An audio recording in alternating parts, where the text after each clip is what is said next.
Entrando agora na teoria dos mercados, a primeira coisa que a gente vai fazer antes da gente entrar nas teorias de Dow, Elliott e Wyckoff, que são as que a gente usa como base para a nossa análise, primeiro eu preciso contar para vocês como o mercado começou, como a análise técnica começou no mercado, que vai ser muito importante lá na frente para vocês relacionarem alguns pontos que a gente vai usar na análise.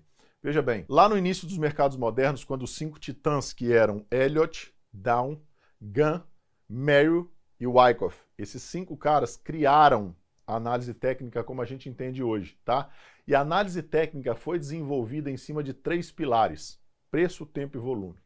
Então, quando alguém diz por aí que faz análise técnica sem usar volume, ou que preço não importa, ou que usa um gráfico de Renko, por exemplo, que é um gráfico atemporal, sinto muito informar, mas ele pode estar fazendo qualquer coisa, mas ele não está fazendo análise técnica.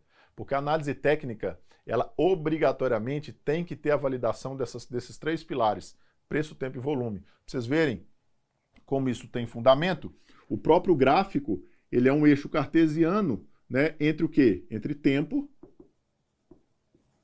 e preço. E o mercado faz o quê dentro desse eixo? Ah, mas e o volume, onde é que entra, Felipe? O volume entra aqui, ó,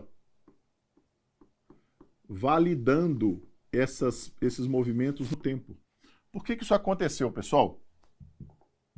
Porque lá atrás, quando o mercado começou, ele adaptou o antigo telégrafo para dentro da bolsa, para a bolsa sair uma fitinha, né? Ela saiu uma fita, nessa fitinha tinha o nome do ativo, tinha o preço do ativo que foi negociado no último negócio daquele intervalo de tempo, ou seja, o preço de fechamento daquele intervalo de tempo, tá?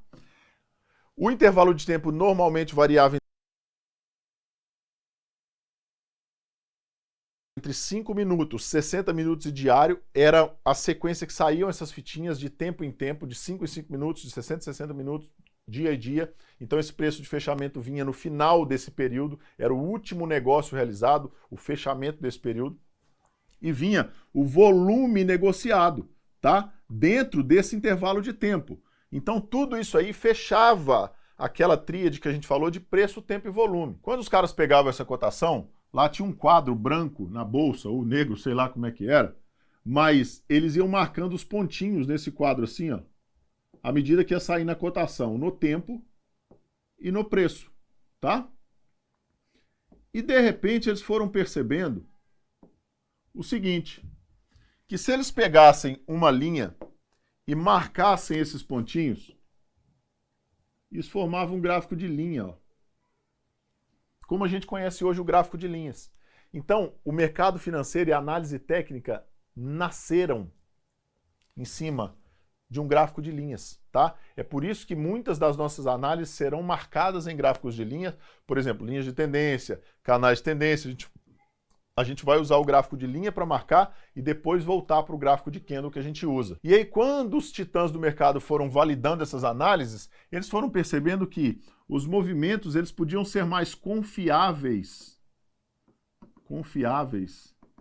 quando o volume de negociação validava os movimentos.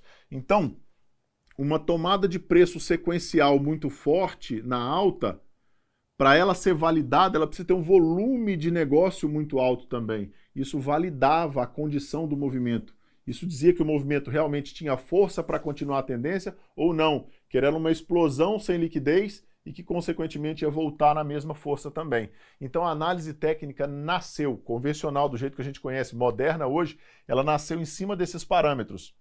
Em um gráfico de linhas, marcando preço, tempo e volume, para validação dos movimentos, aqueles movimentos que a gente pode confiar e aqueles movimentos que a gente não pode confiar.